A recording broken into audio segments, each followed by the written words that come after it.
This week's episode of the Alpha Nerds Podcast is brought to you by Sponch, the only ingredient that dissolves burritos.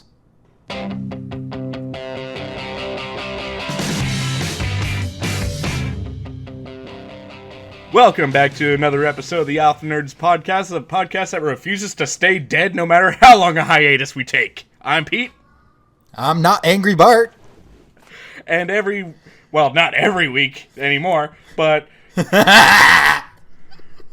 we like to talk about one franchise or video game or TV show or movie or book or whatever the fuck we think about that week or 2-month-long hiatus that we want to talk about. And this episode's letter is T. T! Tightropes, tangos, totalitarian governments. That one's not fun. Yeah, it's a little fun depending on which side you're on. Fair. Alright, before we get started, Pete, how's your week been so far? It's been absolutely exhausting. I had to basically just... Hey folks, so this is Bart. So last week I actually forgot to do my final honorable mention for the letter S, so I'm just going to do that right now while Pete's talking, and he won't notice it until later. So my last honorable mention for the letter S is Spyro. Spyro the Dragon is a really, really good video game. It was one of the earliest ones I played. We first got our PS1 back in 1997, and Spyro was like the second game on the demo disc that we got that year. It's a really, really fun game. The music's by a guy called Stuart Copeland. He was a drummer for the Police, and he's an excellent drummer. The guy has a YouTube channel, too. It's great. You should check it out. But Spyro is a very, very fun game. It's made by Insomniac Studios. I think are British? I can't remember. I'm not 100% on that. But excellent games. They made remakes called Legends of Spyro, where his voice was done by Elijah Wood, and they're not that great at games. But they're made for sort of an older audience, and then he was put in Skylanders and then quickly forgot about Skylanders. So, yeah, I just wanted to talk about Spyro. It's like my favorite video game of all time, and I didn't get a chance to last week because we were on not a bit of a time crunch, we were approaching that hour. So, thanks for listening, folks, and I'll take it back to the episode. So by the end of the whole thing, I'm now basically on the Society of Turtles Most Wanted list, and I can't go to the Vatican for help anymore. They judge you a lot. It's weird. I mean, okay, church, so you're expecting judgy, but like extra judgy because of what the turtles did? Oh my god, yeah. And they got those like tiny little like tank guns tied on their back that shoot peanuts, and those fuckers hurt. I mean, it's like it's not gonna break the skin, but ouch though. Yeah. Should we get started on the show? We probably should. I mean, we could take another 2 months, but, you know. Yeah. One of those, I'm sad. And extra apology to anybody listening. We just didn't get around to reviewing The Last Jedi. But, you know, no. Hey, I know that the internet is completely barren of any reviews of that movie whatsoever, but, you know, please just try and bear with us. I mean, you know, I'm sure that you can find somewhere where somebody is screaming their opinion of this movie. I have faith in you.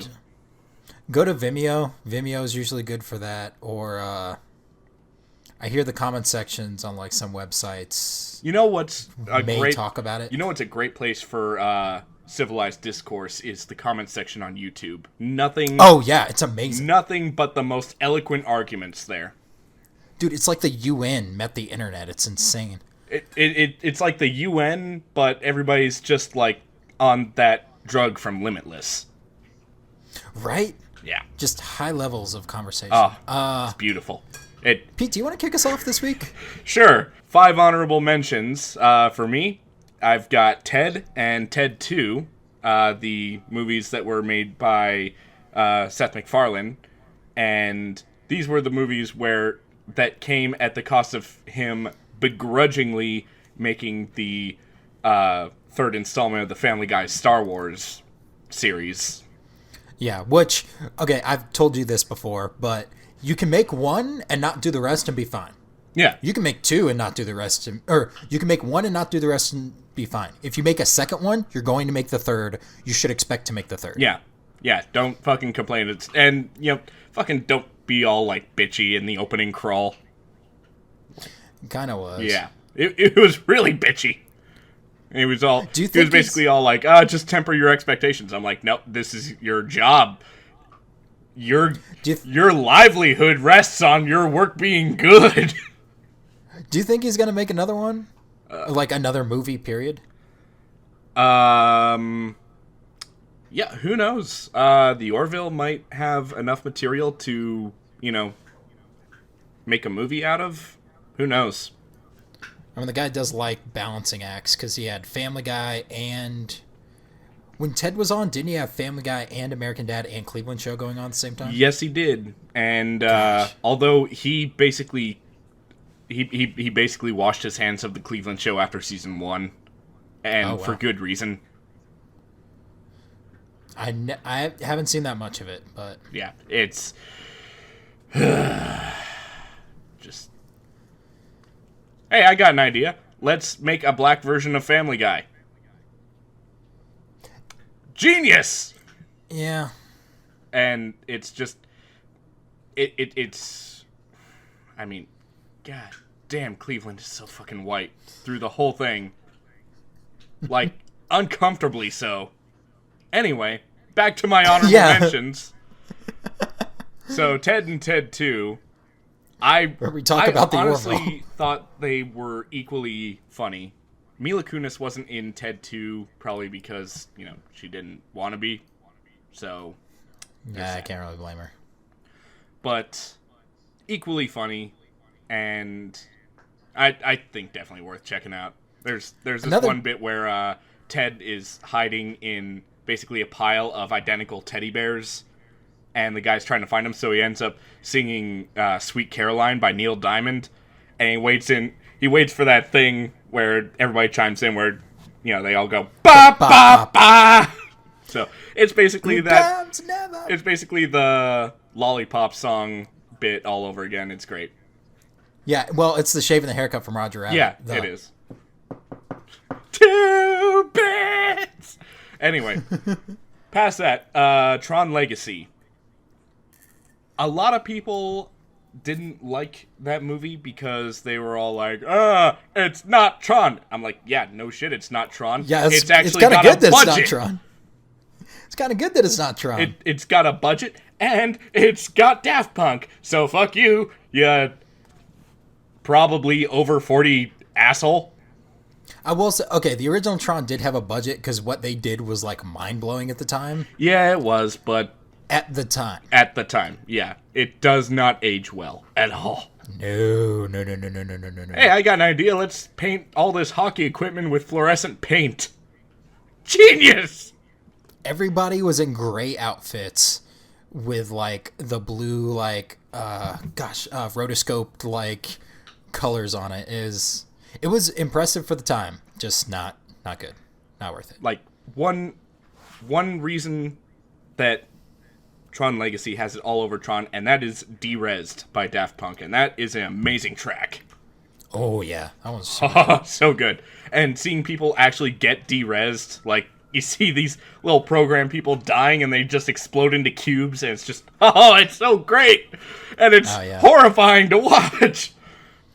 It's very violent for a Disney movie, but because there's no, like, well, I mean, I can't really say that anymore because Disney has Star Wars. And Marvel. And Pirates of the Caribbean. Yeah. Shitty franchise, but violent as fuck. Yeah. Well, you're cutting up ghost people and... you're cutting up the undead, followed by squid monsters, followed by undead and squid monsters, followed by ghosts? No, what was the fourth one?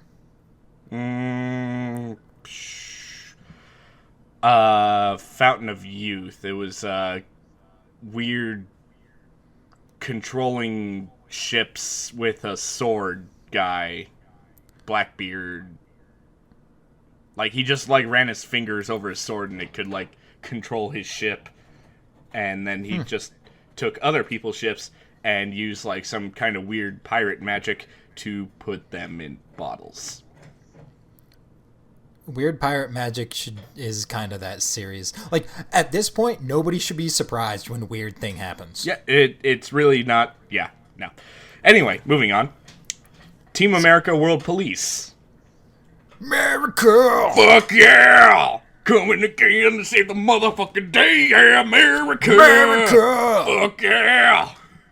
So, yeah. Freedom is the only way. Terrorist, your game is through, 'cause now you have to answer to America! America! Fuck yeah! So lick my butt and suck on my balls, America! Yeah, I'll just sing it for that line. Okay. Like, made during the perfect time, because that was what, 2005? It was back when the U.S. was still, like, super amped up on, fuck Afghanistan sauce. Just a little bit of, like, a good hit of freedom off that. Yep. Yeah, I need an eagle. back when everybody was wearing fucking red, white, and blue shirts, which... okay, not to knock our nation's colors or anything, but holy shit, that is a strain on the eyes after a while. Oh, come on. Everybody uses that. France, England, the Netherlands, which just ripped it off France. Yeah, but still, it's just... It's fairly common flag colors. Yeah. Australia, New Zealand, who were colonized by Britain. But, So, past that, Totally Spies. You remember that show at all? yeah, I never watched it once, but I remember the commercials. Okay, so imagine Charlie's Angels, but in high school, and everyone's dumb. I never watched it. My wife loves it. I mean, like, I watched it. I watched it a lot when I was younger, and I'll pretend that it wasn't like any sort of budding sex drive that drove me to watch that with the intensity that I did. But let's be honest, like, teenagers are fucking gross. Well, yeah, they are. But there shouldn't be a thing of like guy shows and girl shows. There really Like, shouldn't I remember watching Daria when I was a kid, sitting directly in front of the TV, cutting it off every time somebody walked in the room. Because, like, that wasn't really a guy show. It's Daria. Yeah. Anyways. But yeah, Totally Spies. If you had to give it a rating right now, what would it be, like, out of 10? Oh, boy. Let's see. I give it probably about a 7, maybe.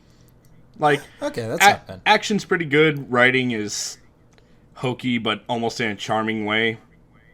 So, it's mostly harmless, as Douglas Adams might call it. And last of all, Timmy from South Park. Okay, that's all I thought you were going for. I fucking love Timmy. Sure. Do you remember the game they used to have on Comedy Central's website? With Timmy? Which one? You had to rescue Gobbles. Oh, yeah. So I think it starts off with you're in your chair and you're trying to... It's one of those like infinite runners where you have to hit up and down and like dodge the things. You end up at the Phil Collins concert, and I don't remember how you beat that level. Yeah, it was one of those like... It was fun, but a badly programmed game that didn't really expect you to reach the end of it. Yeah. But it was just whatever. But yeah, Timmy and the Lords of the Underworld, just so great. And just Timmy in general. When Cartman is trying to get revenge on Scott Tenorman, and he turns back around and everybody who was in attendance at that meeting has left except for Timmy. It's like, well, I guess it's just you and me, Timmy. And then Timmy just scoots away in his chair, just, oh, no, not Timmy! I forgot about that one. Oh, God. The sass on that kid. I love the fight scene, even though it's terrible, the fight scene between him and Jimmy. Shot for shot from They Live. Yes. Oh, and They Live. That starts with the T. And when Timmy is trying to explain to Counselor Mackey that Jimmy is on steroids. Mm-hmm. So he can only say his name, so it's just like, well, he can also say Jimmy's name because it's so close to his own name. Close to his. Yeah. So with a very, very limited vocabulary, he basically has to just pantomime, just like, Jimmy, Right, Jimmy Lawler. Jimmy, Jim, Jim, Jim. Jimmy, Jimmy, Jimmy, Jimmy. Right, Jimmy. Right, Timmy. Yeah. So that's my 5. Let's hear your 5, Bart. All right. My first up is Toomba. Tomba. Which is a really good game for the PS1. The art was done by the guy from who did Ghosts and Goblins, which is a crazy hard game. It really is. Like, holy shit, one hit and all your armor is lost. No matter how badass your armor is. Yeah, because you can get upgrades. That doesn't add hits. What do you think this is, Mario? One. Hell done. no! I remember watching a speedrun and then playing it on like Super Ghouls and Ghosts on my brother's SNES Classic. And I'm like, oh, I watched a speedrun. I can do this. I can't. The answer, like, my hubris, I can't. But Toomba's, like, it's a action RPG platformer thing before that, like, really exists. I mean, I guess you could kind of call it a Metroidvania, but there's warps and other stuff that it's not Metroid-y enough to be a Metroidvania. It's just like a platform where you can collect items and use that to solve puzzles. Right. But it's cute. It has that sort of 2.5D thing that I really like from that era. It was the best you could have done, and it's really, really, really good looking. Yeah. It's an excellent game. Next up is Trigun. Nice. Which, for anybody who grew up around our same time, watching on Adult Swim. You remember that time you tried to get Vash the Stampede spikes by gelling your hair and then riding your bike real fast down that hill? Yes, I do. That was on Christmas. That was on Christmas. Trying to explain to my mom why I had to go do something like that on Christmas was an ordeal. She's like, no, you need to stay home. I'm like, I'm literally going just out on the street, right by our house. I did dumb things when I was younger. We all did. Like 17 younger, not like actually younger, just dumb. Anyways, I still love that show. It doesn't hold up as much as... If you're listening to this and you can honestly, like, look back at your teenage years and say, oh, no, everything I did was completely, autonomous and with much thought put into it, I'd like to... Congratulations, you clone. Like, you just call 1-800-EAT-A-DICK. At least I didn't have a Facebook, so it wasn't documented. Yeah. Although there is video of it somewhere. Yeah, somewhere. Yeah. Looking back, it doesn't hold up as much as something like Cowboy Bebop because the animation's super stiff and it's just not. You can tell, like, you can see the problems, you can see the like chinks in the armor looking back now, but it's one of those things that because of the dose of nostalgia that it has, I'm always gonna love it. It's like the second or third spot in like a weird evolution diagram of anime. Yeah. Like starting from I don't know. Astro Boy? Yeah. Starting from Astro Boy and ending with let's see, let's say One Punch Man. Yeah. It's probably like it's probably 2 away from Astro Boy. Yeah. But the action scenes were pretty good. They were. But it had a lot of that, like... So, in the 1980s, like, anime was made, like, super, super cheaply, and so it looked terrible. Yeah. And then they shifted... Like, Akira came out, blew everybody's minds with what was possible, and then anime got good again. Yeah. Although, Trigun had some, like, really good writing, though. Yeah. And I remember the series finale... Like, the last fight. Yeah. Like, that was pretty good. Yeah, that one's super good. So, the guy who wrote it, his name is Yoshiro Naino, and he also did the Gungrave series. And Gungrave is, like, just play the games. Don't watch a TV show. The TV show's weird. Yeah. Anime has a weird... Wait, like, there's good anime, and then there's bad anime, and then there's fucking weird anime. Like, you don't know if it's good or bad. You just know it's unsettling. It's not like weird. It's just the first episode starts off with him being the undead hitman thing, and then the second episode is like a flashback for like the next like 5 episodes. It's one of those like we don't, but why are we going away from the cool thing? Let's stick with the cool thing. Let's just kind of ride this out like the game did. Yeah. I thought it was great. Next up for me, because we gotta keep on keeping on, The Truman Show. Nice. Which is a movie that it's Jim Carrey in a good dramatic role, and that's not a sentence that can be said very often. Yeah, it's he got crazy. Yeah, watch the Jim and Andy like documentary on Netflix. Watch the number 23 and then try to act like you know what went on. Yeah. It's just but Truman Show is amazing because I think because it gives him an opportunity to be the funny guy and then also be the serious moments. Yeah. It had that good balance where comedy was tempered with a little bit of drama, which made the comedy funnier and also made the drama more dramatic. You have that contrast. Yeah. So good. It parodied the Steve Jobs artiste before like pretty much anything else would. The guy whose name I can't even remember. He's played by Ed Harris wearing a beret. Oh, yeah. But anytime nowadays that you have your CEO who's supposed to be the head of a personality cult, it's always your Steve Jobs parody. Yeah. But that wasn't really the case like back when the Truman Show was made because Steve Jobs created Apple, ran Apple for a while, got fired from Apple, created Pixar, got rehired back at Apple, and then made the iMac, the iPod, all the successful things. But yeah, Truman Show's really, really good. It was the same time frame as EdTV and like the introduction to reality TV into like mainstream society because that was the real world, that was MTV, that was all that. But it was before reality TV got like kind of crazy with Survivor. I think it was. I'm not sure. I gotta recheck that. But I think it's like your post MTV Real World, pre Survivor, to where now reality TV is just terrible garbage.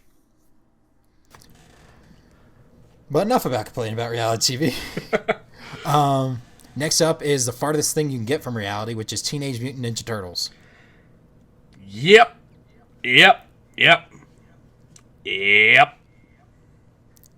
Teenage Mutant Needle Teetles.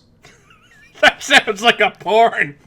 Have you ever heard that thing before? It's online. It's like you can't read this without laughing. And then I like did the thing where you just read it enough times that it's just like through you. It's like me saying booby booby bum bum now. I can just say it without laughing.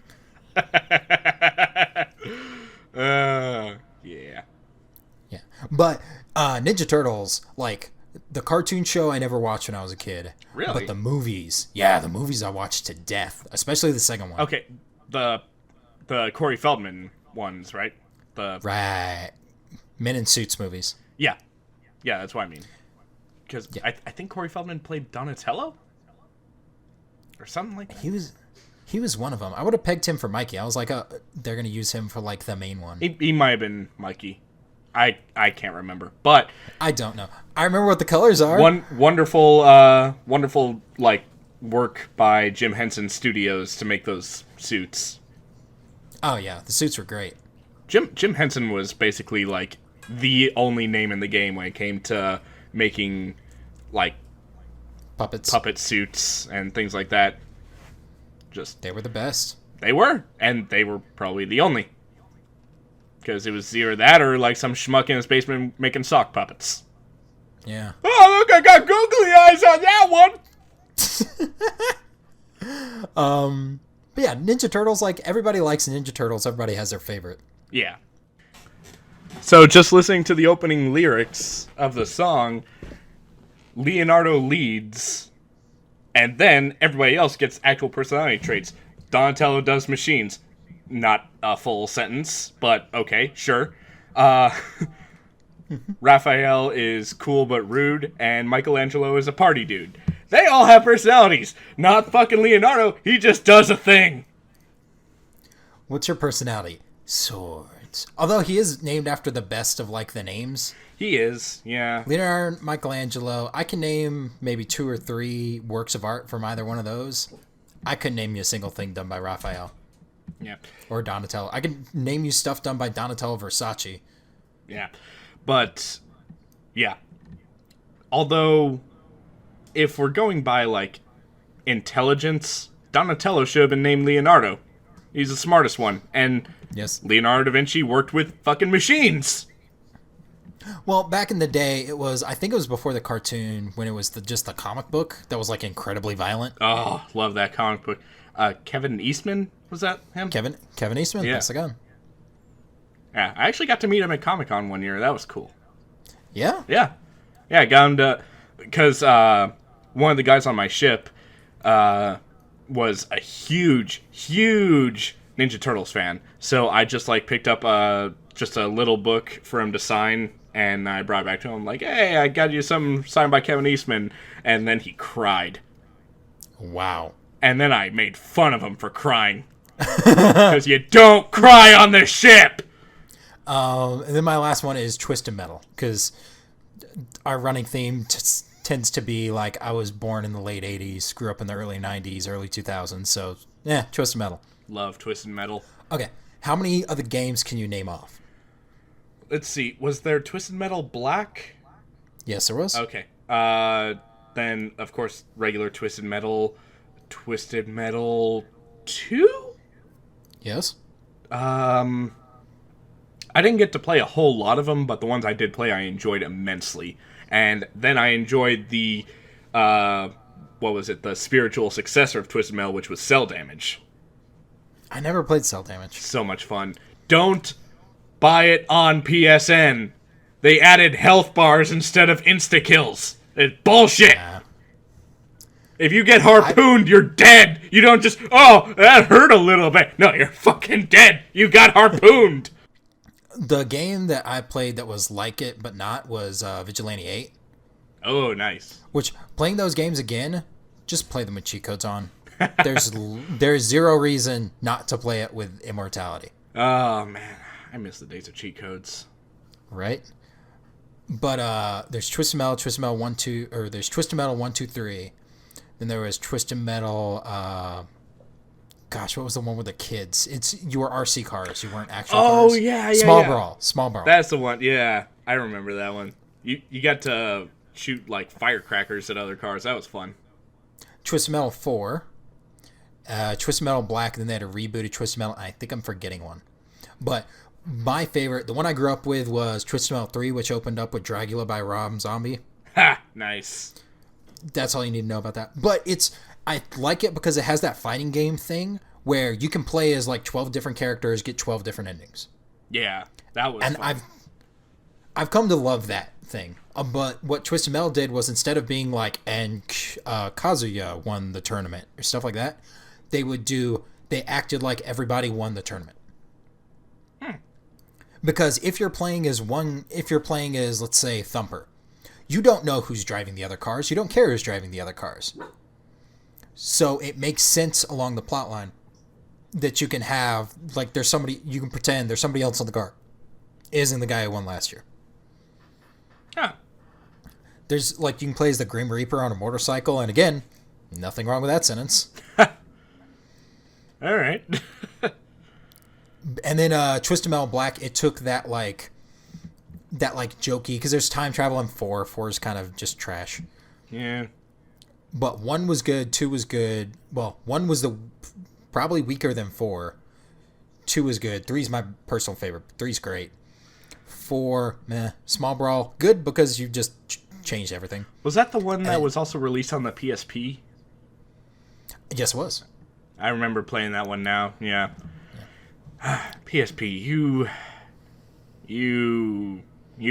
were kind of like a bottle rocket. Just ooh, what next? Yeah, kind of. We did a tally of like all the games that we have, and there's a chunk that's of like PS3 games that's huge, and a chunk of PSP games, because that's what I had when I lived on the ship. Nice. But Twisted Metal Black has like really good cutscenes, and like it's when they did the 2000s Dark and Gritty, to where now it's not just like Carlos who wants to be rich and famous to get his wish granted. It's like, oh, I'm this lady from the insane asylum who killed her husband, and I'm looking for the perfect man. That kind of thing. Huh. I'd play that version of the Newlywed Game. Yeah, that'd be pretty fun. And then the update, I've never played the update, but yeah, Twisted Metal is a great franchise. Just put in the cheat codes, just go have fun. Just use the if in the pyramid level of number 3, you can get the UFO power up that just like follows people and just like laser blasts them to death. So good. So Pete, that's about it for me. What are you talking about this week? This week I'm going to talk about Teen Titans. Yeah, the comic book or the TV show or the other TV show. We don't talk about that other TV show. That other TV show is bullshit. It's bullshit on a bullshit sandwich.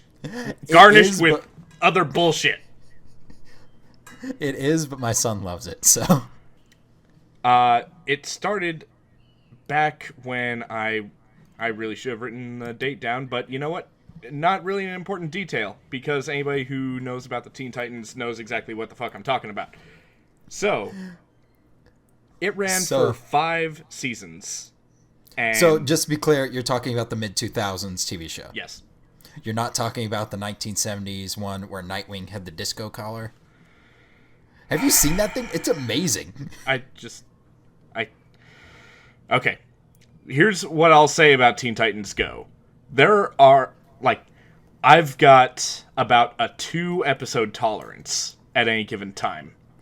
So, first episode, it'll be like, this is pretty funny. Second episode, some random thing will happen, and I will fucking die laughing for, I want to say, a good 3 or 4 minutes. Just solid laughter. Okay. Like, there was one where Robin was, suspicious of Cyborg for something, and he's just, walking out of Cyborg's room, just I'm watching you, Cyborg. Always watch. And then he walks into the doorframe, and he's just out. His lifeless body is just on the ground, just always watch it. Wait, what does this have to do with the disco collar? It just no.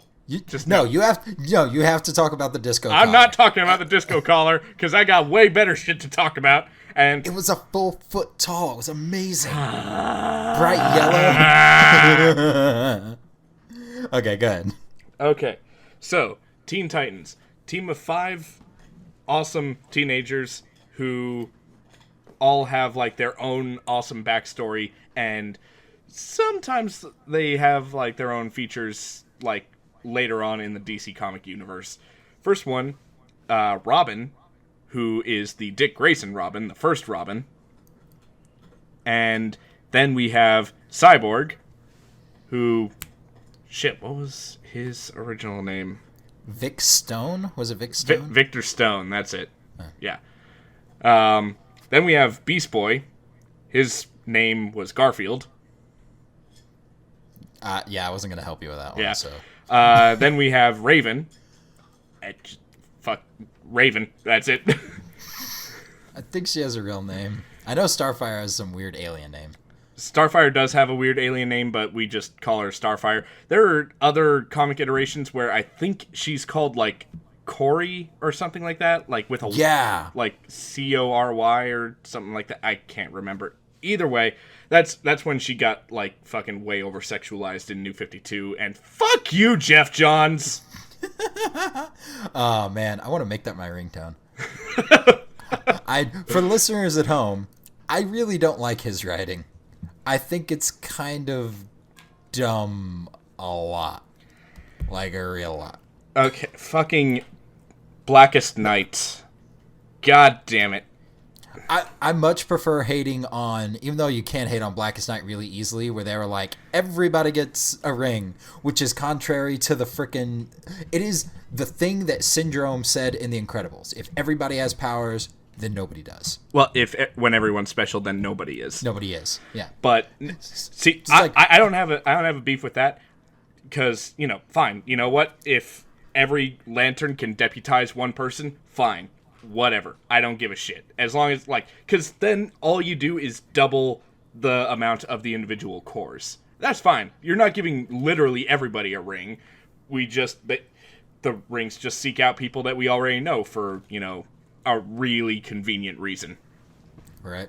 The opening theme song, already awesome, because it's sung by Hi Hi Puffy Ami Yumi, who's a Japanese, two-girl rock band, and they do a really good job. They had their own cartoon series for a little while. It was ill-fated from the get-go. It was just... Yeah. It was not meant to be. Well, it wasn't even them talking, and the characters didn't even look like them. It was just, what tangential relationship can we make to get this thing more ratings instead of just being the two girls hanging out show? Yeah, and, I certainly can't think of any other way to tell girls apart besides making one of them, perky and bubbly and the other one all cynical and semi-goth. You need blue hair. Yeah. So talking about that show, so it's not just J-pop, which I like. It has that 50s surfer vibe, which it was around the same time that Kill Bill came out. That had it wasn't the B-52s. They had a name just like that though, where it was a Japanese band and that with the doom doom doom doom doom doom doom doom doom doom doom doom doom doom doom doom. You know what I'm talking about? Yeah, I know what you're talking about. So, oh man. Anyway. I just want to talk about, a certain number of episodes that feature these characters super well. So, first of all, we got Robin's episode, The Quest. And I think this episode was in the 3rd or 4th season. And it's basically how Robin got his groove back, sort of, except it has a whole Journey to the West vibe to it. Oh, yeah, I remember that one. That was, season 2? Was it season 2? I remember it being early on, because I remember watching that when it came out. Basically, yeah. So, it's really, really interesting to watch, because he's basically going through, he's sort of... He basically just had his shit wrecked by this villain who was just way better at martial arts than him. And he's sitting there dude, I'm the only one here without superpowers. I'm the martial arts guy. If I'm not the best at martial arts, then what do I got? So, he's got to basically just, get his groove back. Teen Titans did that worked really well was they really balanced out drama and comedy. Teen Titans Go is just fucking comedy, and that's why it ends up sucking, and that's why it gives me a fucking headache. After three episodes in, I start to feel the headache coming. Everything's wrong. That and, the color scheme of that show is just... I can only describe it as migraine vision. Yeah. Because it's just... It's super saturated. I can't. Anyway. Teen Titans, the original series, very well balanced themes, balancing drama and comedy, and it got a little silly, and because it spaced out the silliness, it was really endearing. So, we have this whole thing where Robin basically has to go up this mountain to basically beg this master of ancient martial arts to, basically train him so that he can, once again find his pride in being, a Batman-level martial artist. And meanwhile, the rest of the Titans in Titan's Tower find Robin's other outfits, and they're all trying them on. Oh, yeah, that's right. And at first, it's just at first, it's Beast Boy and Starfire. I think they're arguing about something, and they want Robin to settle an argument, so they just burst into his room, and they're like, tell her I'm right, blah, blah, blah. And then they're like, Robin's not here. And then they look at his closet, it's like, I'm gonna put on his mask. And then they all just start playing dress up, and then Cyborg just, ends up coming up from behind him. It's like, I can't believe that you two would violate Robin's privacy and try on his uniforms. And then they're all like, ah. And then, he breaks that anger and drama just, without me! And then, before long, everybody in Titan's Tower is just sitting around, wearing Robin's extra costumes, eating pizza, and it's and they're all addressing each other as Robin. I forgot about that part. Yeah. It was, it was great. And then Robin comes back, and everybody's like, and Raven's the only one who doesn't see him because they have like one of those semicircle couches. And, so she's sitting there with a slice of pizza going like, Robbins, I have to admit, the mask makes me feel cool. And then all the other Titans see Robin, and he just like, he fucking jumps like 12 feet in the air, parkours a double front flip, and lands right on the extra seat on the couch, grabs a slice of pizza and goes, Robbins, the mask makes me feel cool too. See, one of the good lines in that episode is because he's like talking to the guru at the end, and the guru's like, why don't you keep going? He's like, it's too hard. He's like, first step's usually easier. Or no, he says, you've made the first step, and the first step's always easier. Yeah. But my favorite Robin episode is the one with Red X, because it's the one that makes him the most like Batman. It really is. Yeah. What are you talking about? The one where he was Red X, or where somebody took the Red X suit? No, the first one with Red X. Okay, then yeah. Titans, run! Yeah. Titans, run! Or yeah. No, it's just, I'm fine. Get X, go! It was just like a hologram recording, which. Spoilers for that episode, but if you're listening to this, you've probably already seen it. It's more than 10 years old, so I'm just gonna say, Yeah. Spoilers aside, it's still worth a watch. Oh, yeah. Yeah. I mean, it holds up like a motherfucker. Anyway, so then we have Cyborg, and probably my favorite episode with him in it is titled Only Human. And he is basically going up against this giant freaking, I can't say muscle bound because it's a robot, but he's basically like just talking shit on Cyborg because he has a human half. And it's like, you'll never realize your full potential while you're still half human. And, Cyborg is basically dealing with this fact because, like, it's actually displayed on his arm how much output his, robotic enhancements are putting out. And it got to the point where it's like, and it showed like 100% output and everything like that. And he's still in like one of those like grip lock, where two people have their hands against each other and it's like they're trying to bend the other person's wrists back and everything. So, it's basically a whole representation of the mental block that you have when you feel like you're giving it your all and it's just not enough. And it's like, I can't do any more. I literally can't. Except Cyborg's case, it's like, this is the actual output ability of my robotic enhancements. Scientifically, I can't do anything more.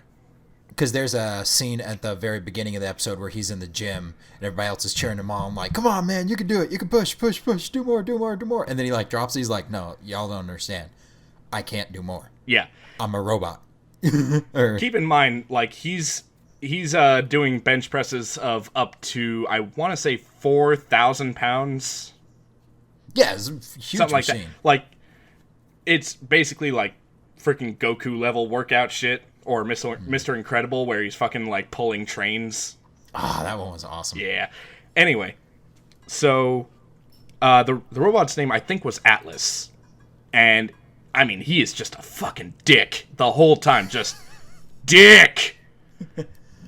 And, he's just talking shit to Cyborg, because he fights him not once, but twice, and just kicks his ass both times.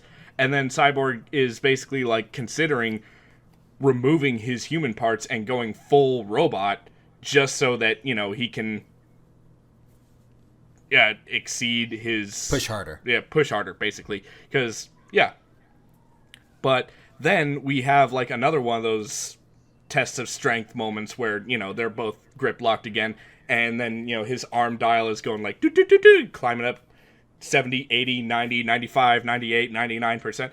And then Atlas sees this, it's like, ha! You're already reaching your maximum. Meanwhile, I'm barely breaking a sweat. And then Cyborg is doing the whole, like, Rah! Just fucking anger yell. And then the glass breaks. And then it says, like, 150, 175, 225. It's like, oh, shit! Yeah. And then he just wrecks Atlas. And it's amazing. Yeah, that one's awesome. But there is a scene where it's before the final fight with Atlas, where you see him like upgrading his parts that conveniently look exactly like the parts he has. Basically, yeah. Like, he is just He's doing the whole freaking like workshop montage. I remember his head being open and like sliding into place. Yeah. Like I have a distinct visual of that. That was weird. So that was really, really impressive. And that's kind of like what Cyborg's whole sort of deal is. Like, that's not a problem he faces once and then he's just awesome at it forever. No, he has to deal with like that same problem when he encounters Billy Numerous, who's a villain who can just endlessly clone themselves. And at one point he cloned himself about 1,000 times and literally stole a bridge. Like, just walked it down the street. Nice. Yeah. And, you know, he was, like, Cyborg was losing his shit because he couldn't keep up with somebody who could multiply ad infinitum. So, there was, like, there was that return of the whole self-confidence / you know, pushing beyond your mental limits and everything like that. It's really interesting to, like, see. That was when writers knew what character development meant. And it wasn't just like it wasn't just encountering one personal issue and then acing it and then never having that problem ever again. No, character development is constantly dealing with that problem and slowly getting better at it until it's not a problem anymore. Yeah. So there's a lot of wins and a lot of losses in this show. I want to point that out. Yeah, they're not guaranteed to win at the end of the day, especially anything that has to do with a certain villain we'll talk about later. Yeah. So, Beast Boy. My favorite episode that features first him. off, what can Beast Boy do for those unaware? Beast Boy can transform into any animal. So, anything from an amoeba to a blue whale, everything's fair game. Plus, any dinosaur. And I think if he sees an alien, he can change into that too. Ooh, cool. I forgot about that one. Can he become... I don't know if they meant it to look like a Sasquatch or if they meant it just to be like a big gorilla, but I felt like there was some of the Terra episodes he could look like a Sasquatch. Maybe, but his usual go-to is like a gorilla or a T-Rex or a cheetah or a pterodactyl. Yeah. Pteranodon, whatever, to the people who are going to be all like, oh, it's a pteranodon, not a pterodactyl, you neophyte. And it's like, fuck you. Calling me a neophyte. I'm having an imaginary argument. Yeah. Yeah. You're winning it, though, so at least that's good. I'm also losing it. Yeah. Yeah. Anyway. So, anyway. Favorite episode with Beast Boy is called episode 257-494. And this also features one of my favorite villains in the series, Control Freak. Okay, I'm glad that you explained that it's episode 257-494, because I'm like, did Pete really just put 250 episodes on this thing? It's like, best episode of Beast Boy, last half of the series, and it was just amazing. All those, Pete, you didn't. No, okay, so, I'm glad though. So, this actually is a really good parody of an old comedy movie called Stay Tuned, where all the Titans basically get sucked into the TV because Control Freak's whole shtick is basically controlling TV. Like, he has this, like, super advanced remote control where he can basically enter a TV and basically enter a show. So he can basically, like, walk in the set of an ongoing sitcom that was recorded 50 years prior, and the characters are now, like, acknowledging him. It's a whole weird thing, but it's awesome. He can Pleasantville you, but he can change the channels. Exactly. So, basically, his whole thing was to... Like, his whole plan was hinged on the fact that I know more about TV than anyone, so that's where I got the home field advantage. I'll bring all of my opponents into the TV, and because I know exactly how to win in every single circumstance that I've seen on TV, because I see all of TV, because he's a giant nerd. I mean that in multiple senses, because he's also, like, you know, the pudgy, like, pear-shaped nerd. He's got really bad fucking mutton chops and a neck beard. It's bad. He's that guy at the comic shop where it's like, you see that guy? Fuck that guy. I know exactly what you're talking about. That's the worst. Like, this is the guy who, when you're trying to actually ask about a franchise, because you're honestly curious about it, and you want to get into it, and you're like, you know what, I never understood, blah, blah, blah, blah. And then he's just going to sit there and laugh at your idiocy, and you neophyte. Get to use that word again. Nice. Page-a-day calendar nice. Paying off. Ooh. Yeah, it's like, really... It's the most obscure shit ever. Like, in episode 18 of the original Star Trek series, there is a coffee cup on a rock in a fight between Captain Kirk and the Gorn. Whose coffee mug was that? Yeah, screw you. I didn't even know that thing was called the Gorn. It was the T-Rex thing until you had to call it a Gorn. Basically, Beast Boy being as big a nerd as Control Freak, because that's all he does too, is just sit around Titan's Tower and watch TV. And even in that episode, all the other Titans are like, Beast Boy, you watch way too much TV, man. This can't be healthy at all. And then, you know, it turns out that it did exactly come in handy, because there was a weird sort of Star Wars-ish finale between Beast Boy and Control Freak, where Control Freak was... I think he called himself a space wizard, but he also had a laser sword, so, like, come on. I remember this. And then Beast Boy is like, but you forget the level 9 space wizard can be banished to the X dimension with the Hot June chant! And then, like, as Beast Boy is doing this whole rant, like, his appearance is becoming more and more nerdy. Like, his pants get hiked up, he gets a pocket protector, he gets glasses they're taped up in the middle. And yeah, it's it's hilarious. It's pretty good. So then, like, you know, the day's saved and everything like that, and it's like, well, I guess we showed you, Beast Boy, that too much TV is a bad thing. And then Starfire, who endearingly, like, she semi knows English, but her grammar is just a little bit off. Like, she's got, like, a semi-handle on syntax. Yeah.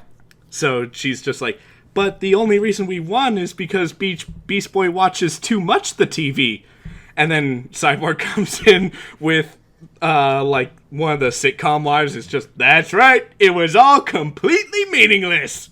And then they all do, like, that sitcom laugh at the end. Yeah. Freeze frame. Freeze frame, roll credits. All right, who we got next? Next is Raven. Now, she is sort of the master of mysticism. She's that magic element of the team. Right. Yes. And she is also basically the daughter of Space Satan. Yeah, four-eyed Space Satan. Four-eyed... Was it four eyes? I feel like it was 6 eyes. His name is Trigon, and he's Space Satan. Yeah, when the show was on, I remember finding the, like, Trigon comic at the library, and I was like, oh, I'm going to read this, I'm going to love this. And then I'm reading it, I'm like, this is terrible, and not like the show at all. Yeah. This is awful. This is, why would people read this? Sucks. So, Raven has, like, sort of that goth vibe to it, where she's antisocial, she's irritable. There's one episode, there are actually, like, 2 episodes I want to bring into Raven, because I think she's probably the most multifaceted character in this show. One of these episodes, I mean that very literally. In the episode Nevermore, Beast Boy and Cyborg, in an effort to apologize for pissing off Raven, because, you know, they're like super bros, and then, you know, she just gets easily pissed off, and, you know, surprise, surprise, the bros pissed her off. All right. So they go into her room to apologize, and then they're like, oh, she's not here. And Beast Boy's like, hey, look, a mirror. And then Cyborg's like, oh, you better not touch that. And Beast Boy's like, oh, nothing bad's gonna happen. Guess who's right? Never touch anything in the magic person's room. Never! Because everything's fucking cursed. So they get sucked into the mirror, and it turns out that the mirror is basically a portal to Raven's mind. And it's there that they meet, like, different sides of Raven. So there's the cute and bubbly, friendly Raven. Then there's the Raven that, like, just feels bad and just regrets everything. Like, every time, like, they're basically, like, walking together for, I suppose, hours, and she's just apologizing the whole time for times that, like, she called them idiots and stuff like that. And after a while, they're getting so frustrated with this, it's like, oh my god, for the 100,000th time, we forgive you! So, then there's that, and then there's another one where, you know, Raven is just freaking super into fighting, and in each of these, her cloak is a different color. So you got, like, the happy Raven is pink. You got the sad Raven, which is, like, a dark blue. You got the, like, way too into fighting Raven, which is green. And then you have the angry Raven, which is red and has 4 glowing red eyes. And just, yeah. This was our first look into, like, Raven's past as well, because this was before we knew who or what Trigon was. And she just says, let's just say I have some issues with my dad. Fair, given that she's, you know, the spawn of Space Satan. Yeah. So, that was, like, really interesting. It got us, like, a really in-depth look at a character's multifacetedness in a literal and figurative sense. Then, we have the trilogy of episodes called The End, which is basically Papa Satan comes to town. Yeah. Those ones are really good. Now, it became apparent that, you know, the only way that Trigon could come to Earth was by Raven, because she is basically a living embodiment of a portal, because he lives in, like, some extra dimension, whatever. He lives in hell. So, she basically becomes a portal, and everybody thinks, oh, shit, Raven's dead. Because she turned into a portal. And portals aren't alive. But then there's so much story that goes into it that builds up to this and is also a part of this. And I can't get into all of it without about another hour or so. Yeah, we don't have that kind of time. In which case, just use that time to watch those 3 episodes. And just watch the rest of the episodes, because they're good. And if you don't like them, go fuck yourself, because I don't want to talk to you anyway. Who else? Who's our last person, Pete? Last one is Starfire. Now, she is a Tamaranian princess. Sort of. They're always princesses. Well, here's the thing. Tamaran is a monarchy, yes. But it's basically sort of a free-for-all. If you fight the king and beat the king senseless, you're the king now. Like Space Rome. Not exactly Space Rome. More like Space Thunderdome. Okay, I accept this. Yeah. So, she basically came to Earth as a fugitive because she's got this bitch of a sister named Blackfire, and Blackfire basically framed her for a crime, and so she was basically being carted away to a prison planet, because there's always a prison planet. Oh, yeah. And so we actually see this happen in, like, sort of a flashback episode that it was actually called Go, and it showed basically how all the Teen Titans met. And that episode's pretty good. And it also showed that Starfire learns languages. Well, all Tamaranians learn a language by kissing someone who speaks that language. Yeah. And it's not a perfect process, which is why Starfire kind of... Okay. The TV. Yeah. If you ever want a laugh, just imagine Starfire asking questions about stuff like, but why does the anaconda desire the buns? It's just great. Anyway, she's got an episode called Troq. It's spelled Troq. And basically it's one of a few Titans in Space episodes, and they come across this, like, frickin' Buzz Lightyear-esque sort of space hero, just like, I'm Captain Awesome Pants, and I'm gonna be awesome with my pants. Go. So, all the other Titans are just enthralled by this guy, because he's basically like he's basically an embodiment of all their like childhood Saturday morning TV show heroes. So they're all just like, tell us another story, Captain Awesome Pants. So he is basically a complete cunt to Starfire, calling her this word truck, which he actually gives like everybody on board a nickname. So he calls Robin Spike because he's got spiky hair. He calls Raven Sunshine, ironically.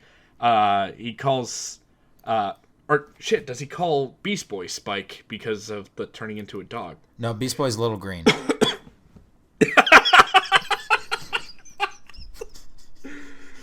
Oh, fuck. You don't usually get me like that, but you got me.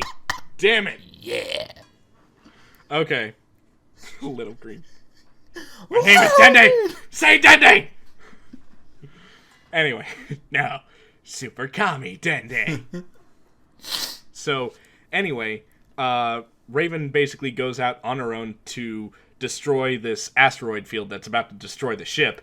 And, she comes back, and Cyborg is about to high-five her. It's like, all right, Trucky! And then she just fucking loses it on him. It's like, you do not fucking call me that! And then he's like, what? You said it didn't mean anything. And she's like, no, I said it means nothing. Because that is a fucking, like, space slur. And she basically reveals that a lot of different alien races believe that Tamaranians are, like, space trash.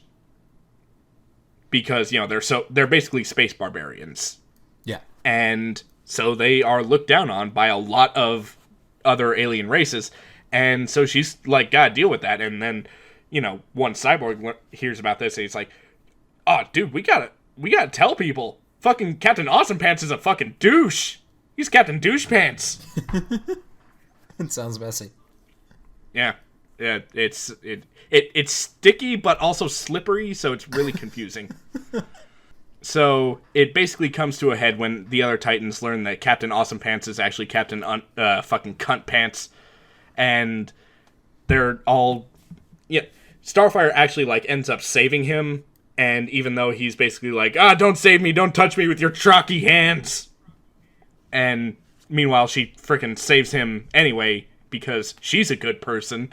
And even, like, it basically boils down to, like, one of those, like, sort of Star Trek space racism episodes. Spacism episodes. Yeah. I gotcha. And it comes down to a message where it's like, you know what? You just have to be a good person, even if the people who you're being good to aren't appreciative of it, and they actually, like, still hate you because of what you are or where you came from. But those are people who don't matter. So, just focus on people who appreciate you for who you are and what you can do. And, fuck Captain Douche Pants. Yeah. So, that's the kind of awesomeness that the original Teen Titans show brought. And that Teen Titans Go completely fucking ignores. Yeah. It was a really great show. It was like a good encapsulation of that mid-2000s Cartoon Network like look and feel. It really was. It's Teen Titans and Samurai Jack and Ed. And I'm just gonna end cap my whole thing here just by giving a quick shout out to the best villains in this series. First of all, being Slade. Yep. And people who don't know, it's Slade Wilson, the Terminator. Because he's fucking dick and he needs a 4-word name. Which they never call him that. They just call him Slade. They just call him Slade.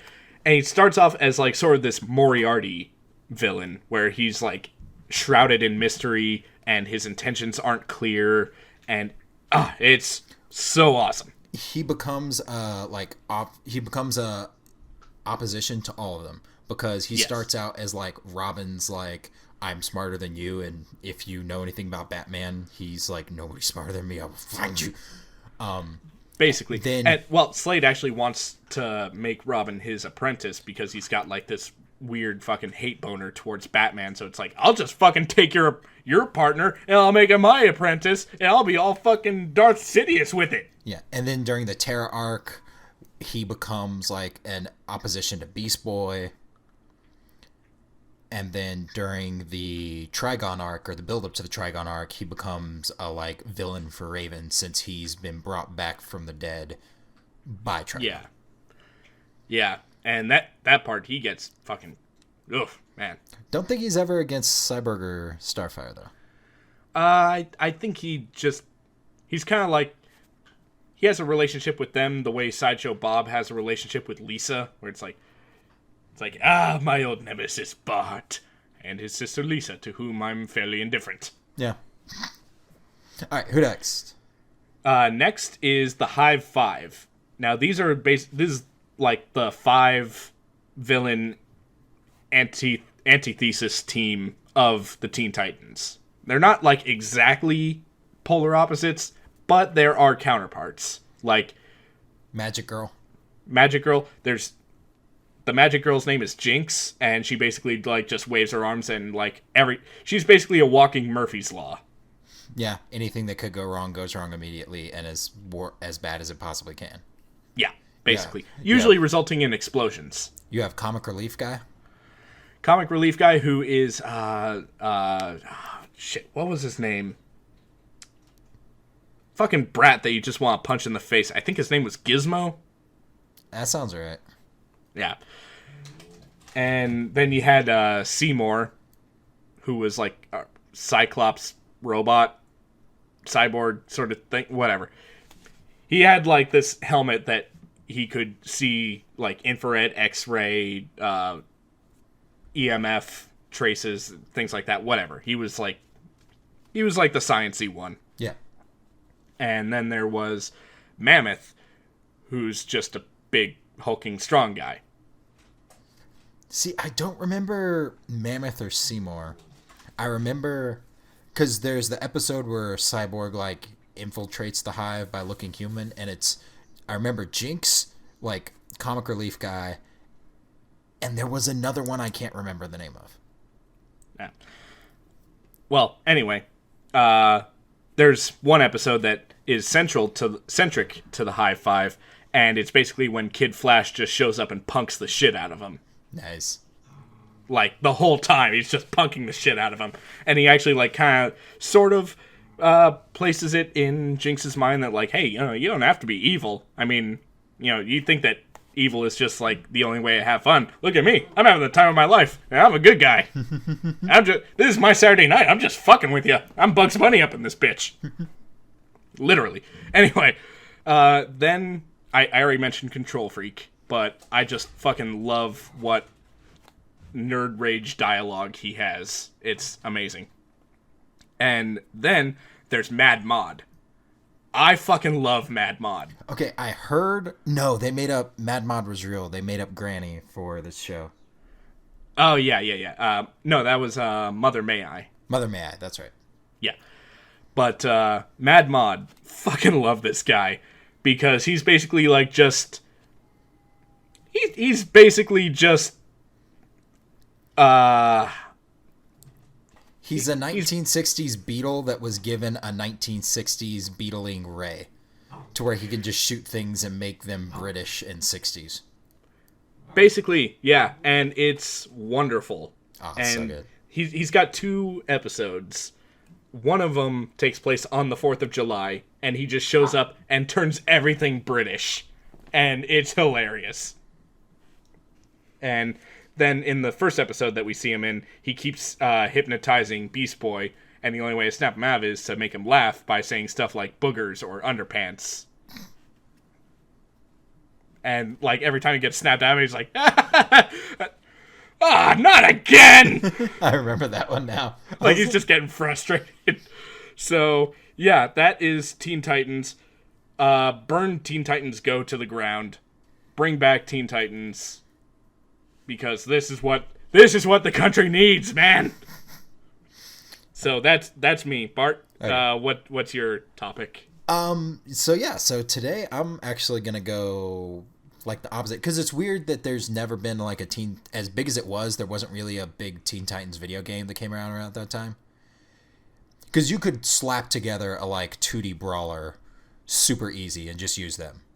You really could. I think CartoonNetwork.com had something like that. Maybe they did a Flash game, but they didn't have like a proper one. Although they did have a movie, which was Trouble in Tokyo. Yes, it was. And that one was pretty good. And another like good thing you could have done was make a fighting video game. So I'm talking about one of my favorite fighting games, my favorite fighting game franchise, which is Tekken. Nice. What do you know about Tekken, Pete? I know it's it's kind of a 2D slash 3D. It's a 2.5D one-on-one fighter, right. And a lot of the characters have a really interesting backstory, but it mostly focuses on Ryu and the fact that he's like sort of technically half demon, and that whole thing, and his master keeps getting murdered somehow. Whatever. You're getting this mixed up with Street Fighter. Okay, so let me. Oh, that's right. Oh my god, I'm an idiot. So let me take you to school. Let me teach you a few things. Okay. So Tekken came out, the original Tekken, which is one I played probably the most other than Tekken 5. Came out arcades 1994 and PlayStation 1 in 1995. We got our PlayStation 1, I said earlier, in 1997, but we were broke, so we got the old game. Yeah. And so when we're talking about this, we're really talking about fighting games. And the fighting game community for all fighting games is just like blown up recently.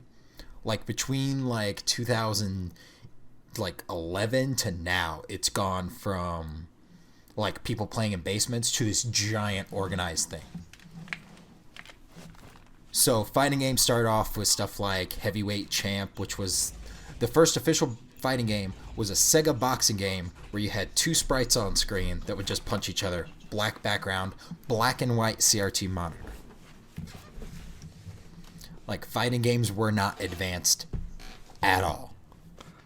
Yeah, it was charming, but also frustrating, because it was one of those things where it's like, you know how video games that were bad, but we didn't know it until we got better video games? Tekken was one of those things where it's like, we know it's bad. Oh, no, Tekken was great, but, like, Heavyweight Champ was, like, not great. And then the next game up from that was, I think, 1979 or 1983, was a game called Karate. So it was... I don't think I remember that one at all. It was a super old, you might recognize pictures of it, but super old arcade game where you have a guy who's a judge in the back, and then you have a guy in a white gi and a guy in the red gi, and they're both the same sprite, just colored differently. Huh. And they're fighting each other with a terrible set of moves. But that became this hugely popular, successful game, and that's what launched the fighting game. And then Capcom's like, ooh, we can make a game like that. We'll call it Street Fighter, and we'll make it a guy in a white gi and a guy in a red gi. It's totally different. Yeah. We'll give one guy an eye patch. Which was Sagat, that's actually based on manga, but we're not really going in the depths of Street Fighter. But you had fighting games come out like Street Fighter, which was really popular in Japan, less popular here. And then you had Street Fighter 2 came out, which blew the heck up, and fighting games were popular again. Like any sprite-based fighting game that you can find on the Super NES or Sega was because of Street Fighter's popularity. And then two random guys from America were like, pretty sure we can make this with like $40 and some of our gym friends. Then they made a game called Mortal Kombat, which is the biggest competitor to Street Fighter there ever was. It's kind of synonymous with the one-on-one fighter. Yeah, dude, I grew up with like Mortal Kombat control schemes. So the whole Street Fighter quarter circle forward or quarter circle back or like half circle backs, and especially charge characters where it's hold back for 3 seconds and then forward and button. Yeah. Is just, no, that's not how my brain works, no. I'm not going to do that because, no. I much prefer the Mortal Kombat forward punch, back punch. maybe a quarter circle, but never anything more like complicated than that. Never more than a quarter circle. And then you had a bunch of you had a bunch of digital fighting games that came out around that time because they were really cheap to make, so people just like punched them out. Even the Mortal Kombat guys, they made a Dracula, like Bram Stoker's Dracula game around that time that was awful. They made a Batman Forever game that was awful, that used the same digitized sprites. It was terrible. I think I remember that one. That one sucks. But Didn't then, they also make something kind of like... Shit, who was the studio that made the Batman Returns video game? Batman Returns? Yeah, it was... you know what? Forget. Yeah, that's unfair trivia that I'm throwing at you. I can't even think of what that game looks like because I remember Batman for the NES, but that was like a Joker 1989 Batman one. Yeah, this was, I think... Sega? No, this was for the Super Nintendo, I think. And yeah, it was just like it was sort of a 3D side scroller because you had a little bit of access to the Z-axis, but not very much. Oh, so it's like isometric where you can walk up and down like a beat 'em up. Exactly. Yeah. Okay, it's Streets of Rage style. Okay, yeah, I got you. Which so one of the first 2D beat 'em ups was Final Fight. Final Fight was going to be Street Fighter 2. And then they debuted it. They're like, here's what Street Fighter 1989 looks like. And everybody's like, we want fights. This sucks. We don't want this. And they're like, I mean, all right, man, we'll take it. They took it back to the drawing board, and that's where Street Fighter 2 came from. And then they took the original concept and made it Final Fight. Huh. And they have Final Fight characters like guest star in Street Fighter all the time for that same reason. Yeah, gotta go, right? But so up from Street Fighter and Mortal Kombat, games were going 3D, and 3D was a new push. And look at Quake, we've got to make it like Quake. And so Sega made the first 3D fighting game, which was Virtua Fighter. Which, if you look at it, yeah, Quake was kind of like it was a blessing in some ways, and it was an absolute curse in other ways. Ben Yahtzee said it the best. Where he was like, "What was your favorite level? The brown castle, the gray castle, or the other brown castle?" Yes. And that's where Activision stopped paying attention. Yeah. But so Fucking Call of Duty. Sega made 50 Shades of Brown. So Sega made Virtua Fighter. That's the first 3D fighting game, and everybody loved it because people were just craving 3D. Like, crappy 3D animation was so impressive back then. Like, Virtua Fighter now looks like the fight of Lego Men, but back then that was amazing. Yeah. And from Virtua Fighter, like directly from Virtua Fighter, because I think they borrowed one of their directors, came Tekken. And Tekken, so Street Fighter, its control scheme is you have light punch, medium punch, heavy punch, light punch, medium punch, heavy kick, or light kick, medium kick, heavy kick, hold back to block. Pretty standard. Pretty standard. Mortal Kombat, you have light punch, heavy punch, light kick, heavy kick, or, well, low punch, high punch, low kick, high kick, and then block button. Yeah. Tekken goes a little bit different. So in Tekken, each button corresponds to a different limb. So you have left hand, left leg, right leg, and just 4 buttons. Hold back to block. Or actually, hold neutral to block. If you do nothing, you still block. Right. And like throughout all these fighting games, like you always have your multiple endings. I love multiple endings in games. I don't know what it is I dig about this so much. But I think I just love the replayability of it. Because in the original Tekken, what happens is me and my brother beat, like, the first time through with somebody. I don't even remember who. But we beat it through one character, and then we unlocked his, like, second to the last boss character. And then we could play through the story mode as that guy and get another ending. So you start off with 8 characters, you end up with 16 in the roster. Right? Like, it's really cool. So you fight as Kazuya, who's your main character. He's the son of the guy who's throwing the tournament. He tried to overthrow his dad's business. His dad kicked him out, and now he's back for revenge. It's not a phase, Dad! So, when you play through as Kazuya, your second to last boss is Lee, his adopted brother, and then you beat him, and then you go beat up his dad, and then you throw your dad into a volcano. See, there's one special burn that an adoptive sibling can have over the biological one.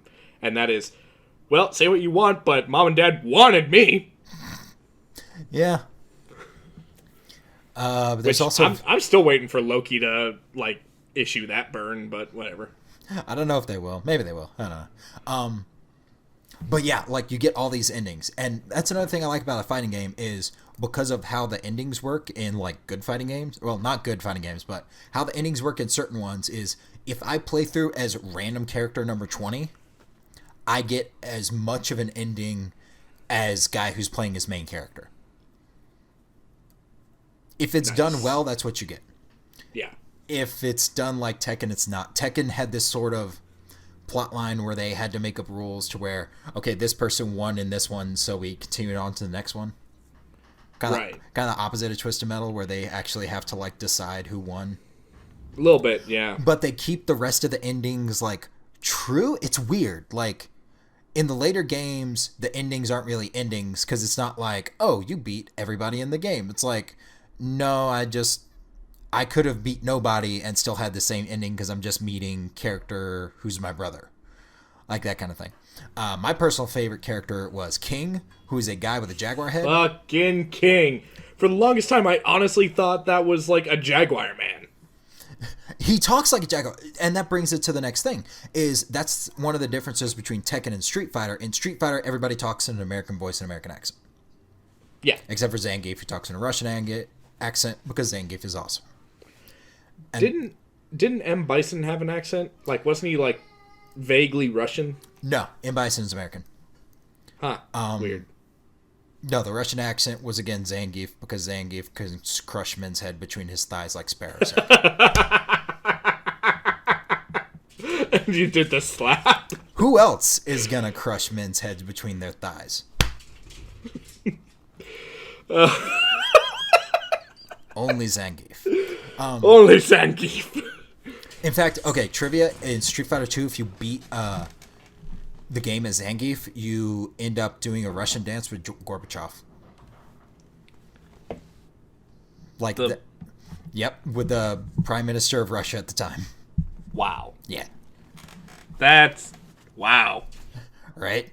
But that's the difference, is in Street Fighter, you have a bunch of American accents. In Tekken, your accents are...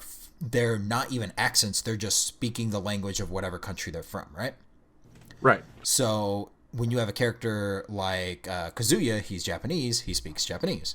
If you have a character like Yoshimitsu, he also speaks Japanese. Or Zhao Yu, who's Chinese, she speaks Chinese. If you have a character like Lars, who's Swedish, he speaks Swedish.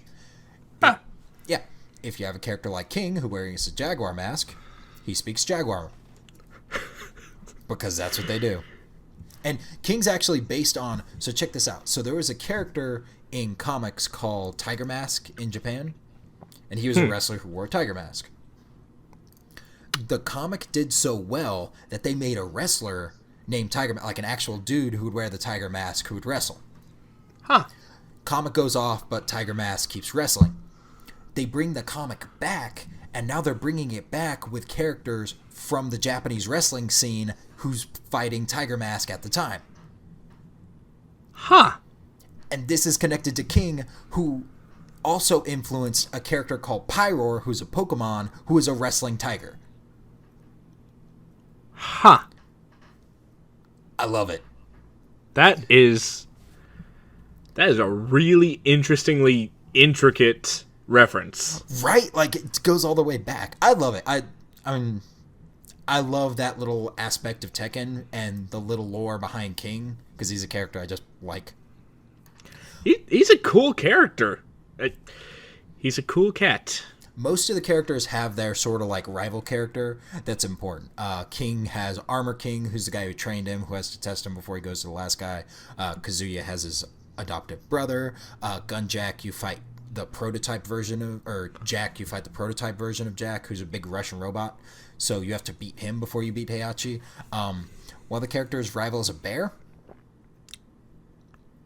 7 Just games. a bear. They've kept this up for 7. He's a bear who is the bear who belongs to the big bad guy, so at least there's that connection. But we need to get into the lore. This may be the nitrogen bubbles in my brain, but wasn't there a kangaroo? Yes, there was. Okay. I don't know who he was a rival for, but there was a kangaroo. I think they just put boxing gloves on a kangaroo and they're like, you fight too.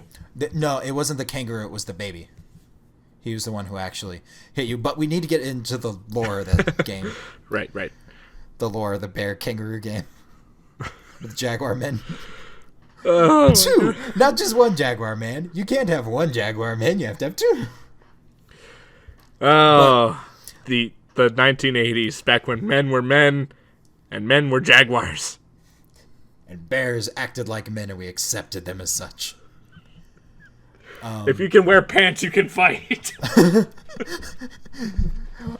So, this is another game where you have a character in a white gi and a red gi, except the guy in the red gi is wearing a red gi, the guy in the white gi is just wearing white pants.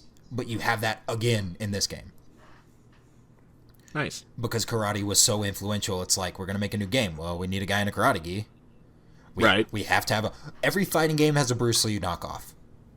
Yeah. This one has one called Martial Law, which is an awesome name. I actually just like on a YouTube binge, I found a clip from the old anime Dragon Ball. Oh, yeah? There was a character named Bruce Lee. Nice. Wait. And he talked a lot like Bruce Lee. Well, they also had Jackie Chan. Wasn't that Master Roshi's like cover-up name when he entered the tournament? Close. That was Jackie Chun. Jackie Chun. Jackie Chun, Jackie Chun, Jackie Chun Chun. I did not know that. Okay, anyways. So, Tekken, the game we're talking about, we're not talking about Dragon Ball. That says you. Aren't we always talking about Dragon Ball, though? Isn't Dragon Ball just a part of life? That's an orange gi, though. We're talking about red and white gis. Totally different. So the main plot line of the game is the story of the conflict between the Mishima family, which is Heihachi Mishima, the guy who owns the Mishima Zaibatsu, which is the big company who owns most of the world and has a bunch of money and is like, I'm going to have a fighting tournament because I want to find my son and punish him. And Kazuya Mishima, his son who wants to punish him. And Kazuya's son, because they do a time skip between 2 and 3, Kazuya's son, Jin Kazuma, who is like struggling demon man. So when Kazuya was very young, he was fighting his dad on top of a volcano. His dad thought he was too weak, so his dad picks him up and throws him into the volcano. He thought it would make him stronger. And it did. And it made him stronger because while he was in the volcano, he made a pact with the devil. Yeah, seems legit. Right? So, I mean, where else are you going to make a deal with the devil? So then he climbs himself out of the volcano, challenges his father. He now has a really cool scar across his chest. Beats his dad. That's why at the end of the first game, he throws his dad into a volcano. Into the second game, his dad climbs out of the volcano. Or beginning of the second game, his dad climbs out of the volcano and throws his son back in the volcano. I mean, it's a scientific fact that if you fall into a volcano the right way, the lava can't hurt you. There's other stuff, but it's the major conflict between this family because they have a thing called the devil gene, which is it gives you weird superpowers and like you grow wings and stuff. Of course. I mean, except Jin, like the grandson, has the devil gene, and Kazuya, the dad, has the devil gene, but Heihachi, the grandfather, does not have the devil gene. He's just stubborn as a mule and insanely strong. He's just got that. He's just got that pop strength. Yeah. Apparently nobody messes with pop. Yeah, apparently his dad, who's the boss of Tekken 5, which is the one I played the most, also had the devil gene. And so Heihachi traps his dad underneath a temple that's on their like lands. When bad things happen in the other games, there's a big explosion. Pop, he comes out and he starts his own tournament and is like, I want to fight everybody. Because I have a demon and a giant mouth in my stomach, and I'm your granddad. And I love Kazuya's ending, because it's like, he's like talking to him in Japanese, because he's a Japanese character, saying like, don't you remember me? And it shows this like flashback, and he's like, Grandpa, Kazuya, And then Kazuya just like and just kills him with like this evil look on his face. It's weird. It's a game where your main character is like a villain, and that's kind of cool. Nice. So Tekken's been around since like the mid '90s. Tekken 3 was their big shift where they went to, instead of jumping 20 feet in the air, you can only hop like 2 or 3 feet. Things got you, instead of just on a 2D plane, you could like sidestep people. That's right, yeah. Yeah. And it first popped up in the like major fighting game scene in 2003. That's the first year that it went to EVO. EVO being the gigantic fighting game like tournament that's held here in lovely Las Vegas every single year. Boo, Las Vegas, boo, it smells and it's hot. I'll give you one of those. I'll leave you viewers to decide which one.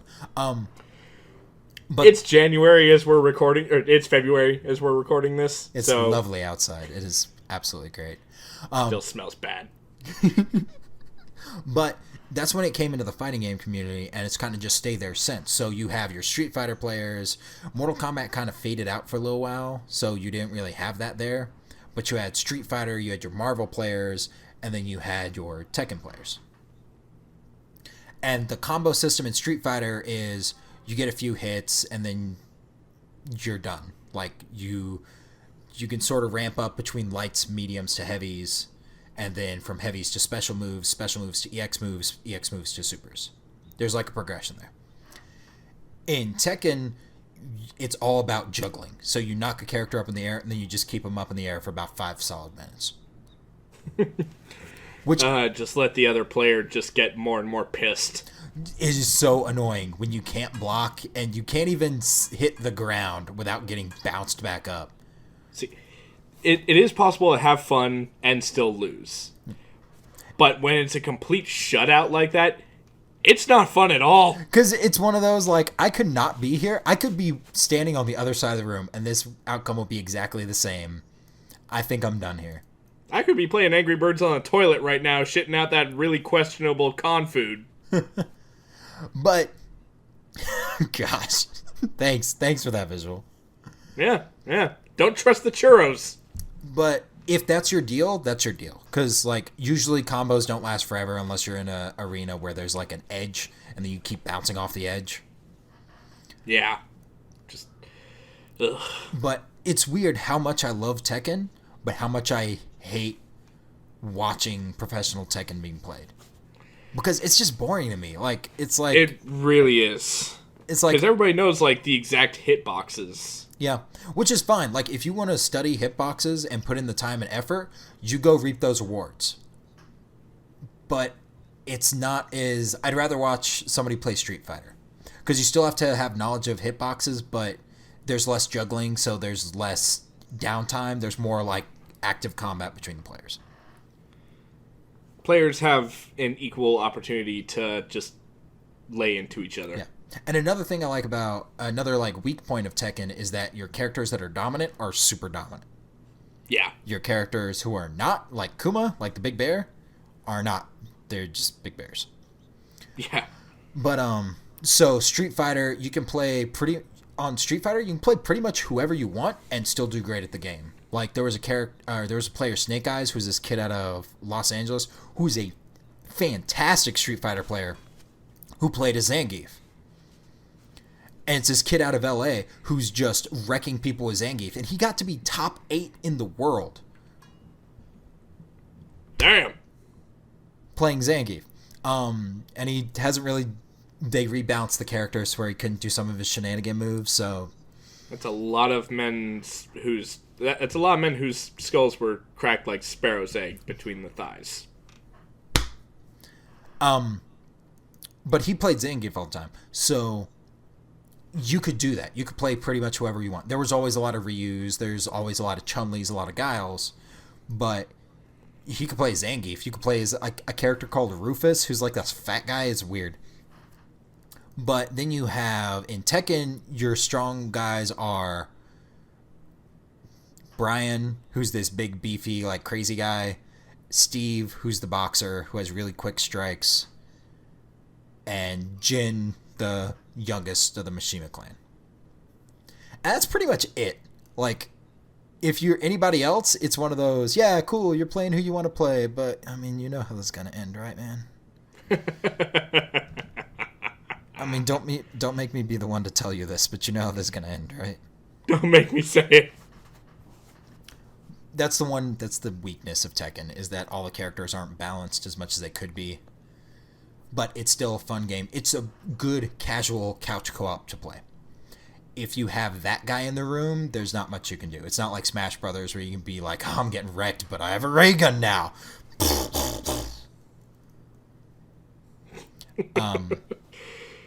But yeah, I really love it. I just kind of love fighting games, but Tekken's definitely my favorite of the lot. Even though it has its weaknesses, Street Fighter is very, very strict with its combos. Oh, you hit the button 2/3 of a second too late? Sucks to be you. Oh, you have I'm so bad at landing combos. It's terrible. There's one I know with King. It is a 10-button combo. It is square, triangle, square, square, circle, circle, X, X, square, square. I still remember the like patterns that you have to like do it in, but they haven't taken that out, so that combination's still in like in Tekken 7, the latest game. Which, okay, so I love this game so much.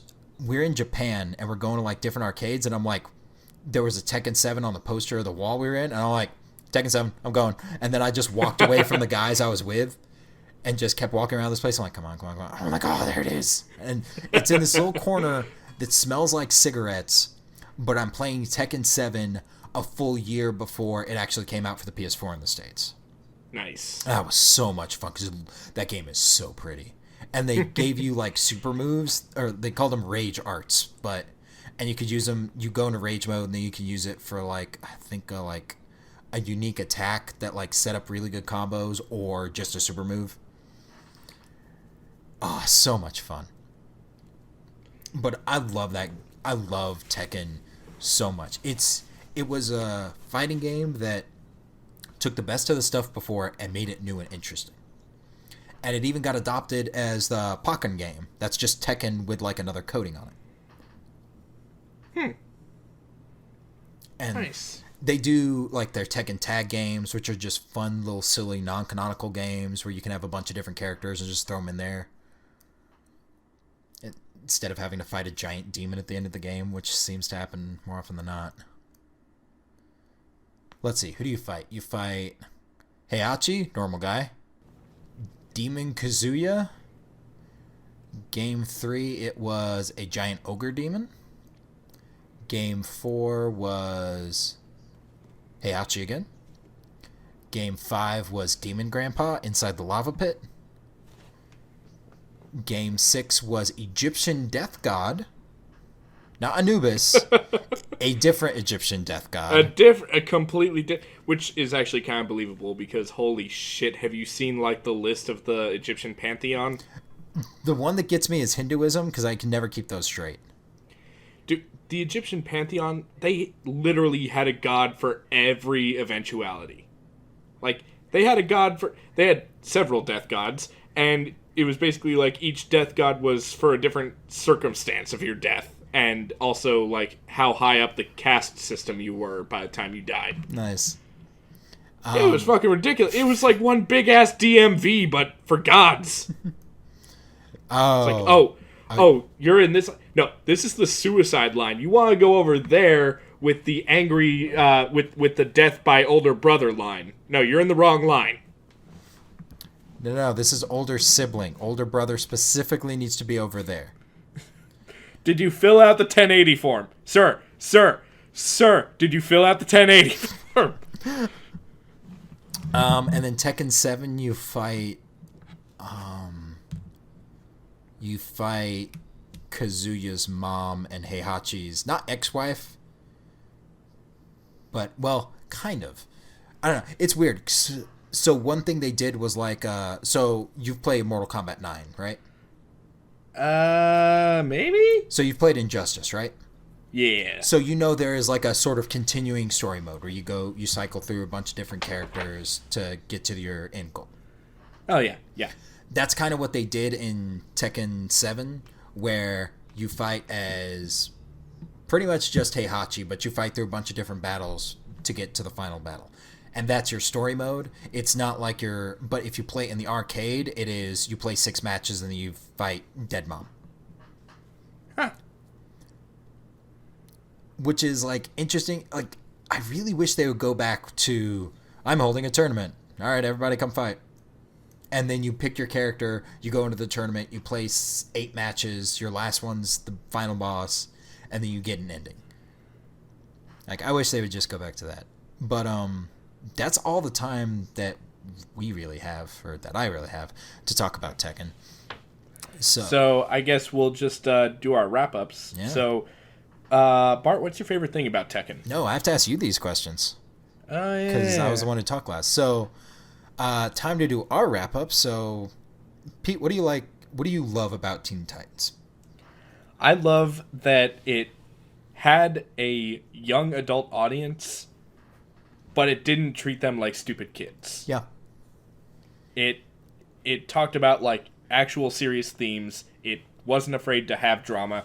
It didn't shy away from the possibility of, like, permadeath, even though, like, even if sometimes people died, they might come back. But that's DC for you. Yeah. Well, Tara, they kept her down. Kinda. I thought they kept her down for the count. Did she come back? In the series finale, titled "Things Change," Beast Boy thinks that he sees Tara. That's right. And then he goes down to where, like, she supposedly died, but her body wasn't there. But the Tara that he's talking to has like, no memory of anything that, she or Beast Boy, took part in at all. Oh, gosh, that's such a sad scene. It was heartbreaking. That's really good. Unfortunately, Pete, what do you hate about Teen Titans? Every week. Well, every couple months, apparently. Honestly, the ship between Raven and Robin, Robin and Starfire felt forced. Yeah, I'll give you that. Like, they're just... their chemistry didn't seem to go any further than, like, oh, you're an attractive male. Oh, you're an attractive female. And that's about it. It's basically the fucking Swan Princess level chemistry. Yeah. Just, I mean, except in the Swan Princess, both the characters are blander than water bread, which is just what I call bread that's been soaked in water. Blander than honeydew melon? See, honeydew melon isn't just bland, it's disappointingly bland. It's like, it's so bland it makes other things blander. It's a black hole of blandness. I bought some. I have some in the kitchen. I'm going to have it tomorrow for breakfast. But Isn't that great? One thing, I think the reason why their relationship doesn't really, like, work like it should is because you have writers who, they know they're basing the series off the comics. You know these characters end up in the comics. So it's writers who are looking at it like, they are prophesied to be together. It's one of those, no, dude, you're writing the show. You can write something else, or you can make it seem like there's to be together. But the prophecy. Although that's not nearly as bad as in Teen Titans Go when they're forcing the ship between Beast Boy and Raven. They don't really try that hard, though. Oh, dude, they push it like fucking drugs. Like, oh my fucking god. Your fertility god? Like, I'm sorry, it's hard for me to breathe when I've got this much girth going down my throat. Nastiness. You gotta remember to suppress the gag reflex and breathe through your nose. That's the key. Yeah, I hear if you pinch down on the thumb. Anyways, Pete, who's Teen Titan and not what you were just talking about a good fit for? Good fit for pretty much the same audience, honestly. It's if you're pretty fluent in comic book storytelling, but maybe you don't know a whole lot about the DC universe, give it a try. Yeah. And even if you do know a lot about the DC universe, watch it anyway because you know damn well that DC reboots everything about every 2.5 years. Yeah. If you were like our age, I think it'd be good to go look at like a snapshot of cartoons around that period. It's a great example of animation and storytelling through images rather than like actually, spouting exposition. And oh my god, they do so well thematically with colors, proportion, and just everything like that. They do everything so cinematically wonderful. It's great. Yes, it is. So, Bart, what do you like most about Tekken? I love that if you are the kind of person who just mashes buttons, you can still get a satisfying feeling out of it. Whereas even if you're a person who like knows buttons, like even if you're a noob at the game, you can still get a good feeling at it. Like it's because there's no real projectiles, you can't just stand at one end of the screen and just keep chucking fireballs. Nice. All right, so what do you hate about it? Here's what I hate. I hate that when I play through as King, after waiting like 3 to 4 years for this game to come out in the States, and I play through and I get King's ending, I get a like 2-second joke segment where he like finds Armor King and he's like, "You're related to the other guy?" And then he gets like kicked in the face and then Armor King walks away and the character I like's on the floor like, "Ah!" And that's all the character development you get for 4 years. Oh god, that's terrible. I'll be dead by the time there's a conflict with this guy again. Because he hasn't really had a conflict as a character since 4. Because in 4, before the events of number 4, the guy who trained you, Armor King, gets killed in a bar fight by this like MMA looking guy. So you're joining the tournament just to find this guy and kill him. And the end of the game is he's in the hospital after you've beaten him half to death, and then you go to like kill him, and then you see a picture of him and his family, and you just kind of like walk away and leave him there. And that is the last conflict you had as a character in like 2003. That's a problem. Yeah. But I want more from the small characters because I like playing as a small character. And he's not that small of a character. He's one of the original ones. Yeah. But, yeah. So, who is Tekken a good fit for? If you like video games now, that's pretty much it. Like, even if you like your Call of Duties, like, go pick up Tekken. Tekken's a great game. Tekken is an insanely balanced... Well, it's not insanely balanced because it has problems. But it's a very delicately balanced... Like, there's a lot of time and effort and, like, there's a lot put into each and every one of these games. None of them are ever... Well, except for that freemium one that was slapped together at the last minute. But the rest of them have actual dedication and effort put into it. And you can tell it. You can see it. Where they're like, this character... Like, this last game, they had a character who was going to be from, I think, Saudi Arabia. His name's... Huh. Yeah, and so the guy who's developing this went up to his buddy who's developing Street Fighter V, and he was like, "Dude, you should put an Arabic character in your game." And he's like, "You know what? I think I will." And so they both had them. This last game, and a character from the Philippines, Josie, who's I think the first fighting game character ever that I can think of from the Philippines. Yeah, they have really good characters being built up. I think what they need to do is another like time skip like Street Fighter 3 did, where they can reset a bunch of stuff. And say like, okay, we're gonna scrap a lot of these characters. Here's like 8. Get good. Yeah, that's what I'd like to see. But if you like video games, if you're already familiar with how a controller works, go pick up Tekken. The control scheme's not that hard. Nice. And that is it for us for the first time in a long time. All right. Make sure to check back here in April for our next episode. Ooh, I can't wait. So Bart, you got any idea what you're gonna do for you? No, I don't. Huh? I actually don't. All right. I was thinking about doing Uncharted. I've only played the first one. It was good until the last boss fight. What was the boss fight in the first one? You're on the ship and you have to like shoot through the crates to get to the guy. Oh yeah, that guy. Which is completely contrary to my classic stay behind the rock at the far side of the field and just snipe off the enemies from afar, and then act surprised when they come in from behind. That's one of those games that went for, okay, we're gonna make, if he fights his way forward, they're gonna swarm him from the back. It's gonna be a surprise. What happens is I am super surprised because they swarmed him from the back, and I'm also at the back, and I'm just like, blah, blah, blah. Who was the voice of Nathan Drake? Was it Nolan North? It is Nolan North. Yeah. Same guy who voiced Deadpool in the Deadpool video game. Yep. And it shows. Yes, it does. When that building fell, it's just like, we were almost in that! I think that's your favorite line from the game. It was hilarious. Yeah. Like, that was a really tense, like, action sequence. And then he just fucking cracks a joke about that. Like, just doing the whole, like, gallows humor giggle thing. As always, thank you to OK Go for their use of this song. Here it goes again, off the album Oh No, You Know Them.